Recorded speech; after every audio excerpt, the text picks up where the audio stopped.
क्रांतिज्योती सावित्रीबाई फुले यांना प्रथमतः अभिवादन करते आणि माझ्या 2 शब्दाला सुरुवात करते।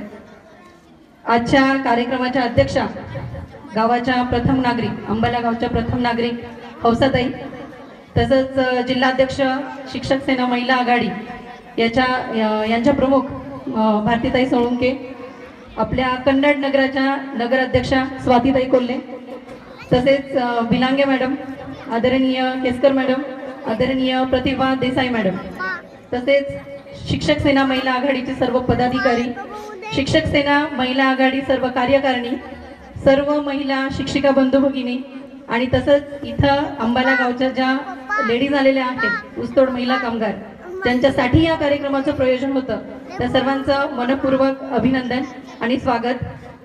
आज अंबाला पॅटर्न हा संपूर्ण महाराष्ट्रात गाजतोय आणि अंबाला पॅटर्न काय आहे, आज तसा माझा विषय आहे बोलण्याचा की कन्नड तालुक्यातील जिल्हा परिषद शाळांचा शैक्षणिक प्रगतीचा अहवाल, प्रगतीचा उंचावत चाललेला आलेख आणि महिला दिनाविषयी मला बोलण्यासाठी इथे संधी मिळालेली आहे या व्यासपीठावर आणि जिल्हा परिषद शाळांविषयी मी बोलणार आहे।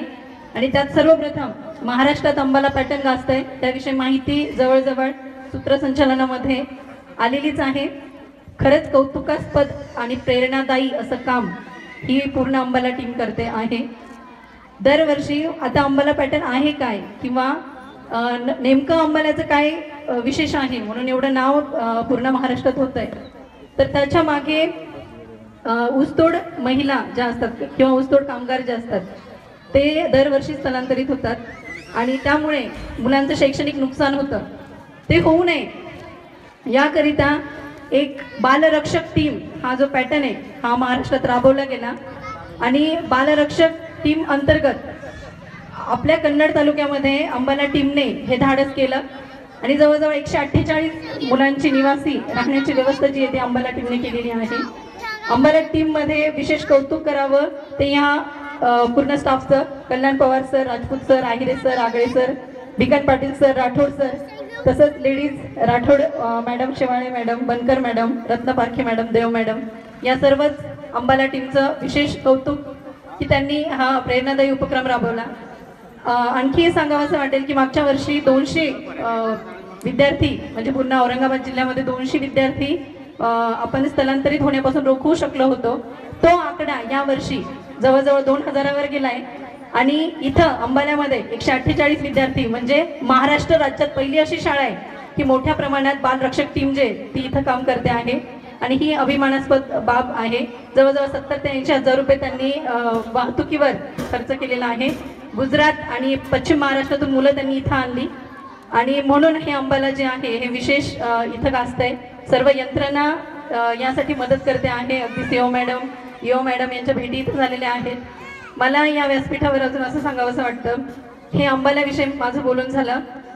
कन्नड तालुक्यामध्ये जिल्हा परिषद शाळा ह्या खूप प्रगतीपथावर आहेत आणि प्रातिनिधिक स्वरूपात मी इथं बोलत असल्या कारणाने प्रत्येक शिक्षिका किंवा प्रत्येक शिक्षक हा अतिशय धडपडीने शाळांवर काम करतोय।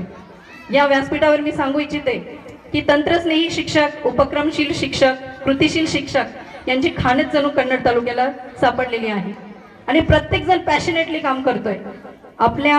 आपण शिक्षक आहोत आणि आपणच उद्याची पिढी घडवणार आहोत आणि ते काम जे कन्नड तालुक्यामध्ये होतं आहे। मला शिक्षकांसाठी म्हणावं असं वाटतं, कुछ ठान कर चलते हैं, कुछ मान कर चलते हैं, कुछ ठान कर चलते हैं, कुछ मान कर चलते हैं, कांटों भरी राह चुन हौसलों की बात करते हैं, रह जाते हैं कई भावनाओं में रहकर, रह जाते हैं कई भावनाओं में बहकर, हम दिल को चुप कर दिमाग की बात करते हैं। असं काम आम्ही शाळांमध्ये अतिशय पॅशनेटली करतोय। कौतुकाची बाब असं म्हणून नाही, स्वतःचं कौतुक करून घेत नाही, पण खोकल्या ही शाळा ज्या शाळेतून मी प्रतिनिधित्व करते आहे त्या शाळेचं नाव मला इथं घ्यावंसं वाटतं। स्वतःचं कौतुक नाही करायचंय, पण माझ्या शाळेच्या अस्तित्वाचा प्रश्न आहे त्यामुळे मी बोलणार आहे। मी गेली 5 वर्ष कन्नड तालुक्यामध्ये खोकलाई वस्ती शाळा जी आहे तिथं एकटी काम करते। सुरुवातीला शाळेचा पट 2009ला माझी जॉईनिंग झाली, त्यावेळेला शाळेचा पट 30, 32, 35 असा होता। 4-5 वर्ष मी तो टिकवला, पण 35 ते 40 लोक वस्ती तिथं आहे म्हणजे घरं आहे। प्रत्येक वर्षी मुलं कुठून येणार? सो म्हणून 2017-18 मध्ये माझा पट 13 वर गेला आणि त्यावेळेला आणि रोड टच शाळा असल्या कारणाने रिस्क घेणं, मुलांच्या बाबतीत रिस्क घेणं, बाहेरून गावाहून मुलं आणणं थोडंसं कठीण होत होतं आणि म्हणून मग रिस्क घेणं मला नको वाटलं. म्हणून पण पट जेव्हा 13 झाला आणि शाळा बंद पडण्याच्या मार्गावर आली त्यावेळेला ठरवलं की नाही, ज्या शाळेमध्ये आपण 8-9 वर्षापासून मेहनत घेतोय ती शाळा बंद पडणं कितपत योग्य आहे. आणि म्हणून 13चा 23 पट केला अवघ्या 8 दिवसात. आणि शाळा आपण म्हणतो की जिल्हा परिषद शाळा जगल्या पाहिजेत, जिल्हा परिषद शाळांमध्ये विद्यार्थी आले पाहिजेत, संख्या वाढली पाहिजे. तसंच आपल्या ज्या प्रायव्हेट स्कूल्स आहेत त्यांचे ॲडमिशन्स रोखले गेले पाहिजेत. ही सुरुवात कुठेतरी मी केली आहे. जवळजवळ 1.25-2 लाखाची कामं मी शाळेमध्ये केली आहे. की भौतिक सुविधांच्या दृष्टीने जर माझी शाळा परिपूर्ण झाली तर कदाचित बाहेरून गावावरून मुलं आणणं मला सोपं होईल. आणि म्हणून मला सांगायला अतिशय अभिमान वाटतो की 1 मार्चला आपण प्रवेश प्रक्रिया सुरू केली आणि 1 आणि 2 या 2च दिवसात, 1 मार्च आणि 2 मार्च या 2 दिवसात शाळेमध्ये जवळजवळ 14 मुलं प्रवेशित झालेली आहेत आणि खोकल्याचं पट आज 36 आहे. तर खोकल्याचं पट आज 36 आहे. एवढी सोपी गोष्ट नाहीये ती, पण मला ती शाळा जगवायची आहे. आणि लोकवर्गणी, लोकसहभाग, समाज सहभाग, तसंच ग्रामपंचायतने देखील मला सहकार्य केलंय. मी व्हर्च्युअल क्लासरूमचं उद्घाटन नुकतंच केलं 13 जानेवारीला. बीओ मॅडम सुट्टीच्या दिवशी जवळजवळ 3 तास शाळेवर होत्या आणि ही कामं, मला ही शाळा मॉडेल स्कूल कशी होईल यासाठी माझा प्रयत्न असणार आहे की सगळ्या भौतिक सुविधांनी परिपूर्ण अशी शाळा मला तयार करायची आहे. बघा, शिक्षक शाळेची आणि शाळा शिक्षकाची जर ओळख बनला ना तर निश्चितच जिल्हा परिषद ची गुणवत्ता जी आहे ती वाढीस लागायला मदत होणार आहे. आज महिला दिनाविषयी मला बोलायचं आहे की महिलांच्या बाबतीत शिक्षक